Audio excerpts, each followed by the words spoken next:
Historia na mëson se marrëveshjet sado të drejta të jenë në letër mund të devijohen në praktik. Kështu deklaroi zëdhënësi i Vlenit Driton Sulejmani me rastin e 25 vjetorit të marrëveshjes së Ohrit. Sulejmani theksoi se kjo marrëveshje 25 vjet më parë e ndryshoi arkitekturën politike dhe juridike të shtetit. Ai tha se pikërisht këtu qëndron sprova më e madhe që ka kaluar marrëveshja e Ohrit. Jo tek nënshkrimet që qëndrojnë në poshtë saj, por tek mënyra se si ajo u përvetësua padrejtësisht nga një parti e vetme dhe u shndërrua në kapital politik. Ai tha se në emër të kësaj marrëveshje dhe ndaj sakrificës që qëndron pas saj, lindën njerëz të mpirë pas pushtetit.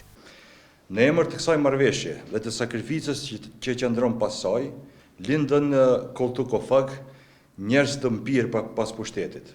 Në emër të saj lindën milioner, u ngritën biznese familjare dhe u ndërtua një sistem që u shërbente një grysht të vogël njerëzish. Marrëveshja e Ohrit nuk është tapi e BDI-s, nuk është pronë e Ali Ahmetit e as trashëgimi familjare e klikës së tij. Ajo është arritje historike e shqiptarëve të Maqedonisë së Veriut. BDI-ja për më shumë se 2 dekada kishte pushtet deri në fyt. Kishte ministra, zëvendës ministra, deputet, drejtor dhe funksionar në çdo cep të shtetit.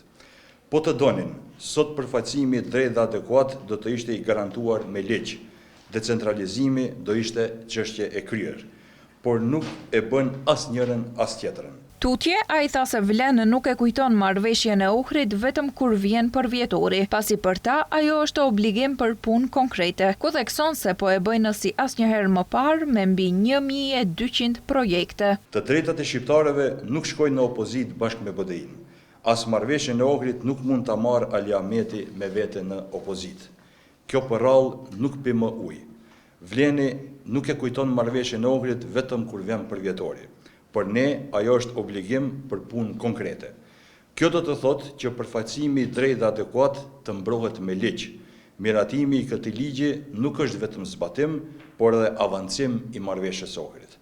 Do të thotë decentralizimi mirëfillt, me më shumë kompetenca dhe mjete financiare për komunët, gjë që po e bëjmë si asnjëherë më parë, me mbi 1200 projekte. Ai tha se tashmë 25 vite më vonë është koha t'ia rikthejë në dinjitetin marrëveshjes së Ohrit, jo vetëm si dokument juridik dhe marrëveshje që i dha fund konfliktit, por si arritje historike e shqiptarëve, e mishëruar në rendin kushtetues dhe si zotimi përhershëm për barazi.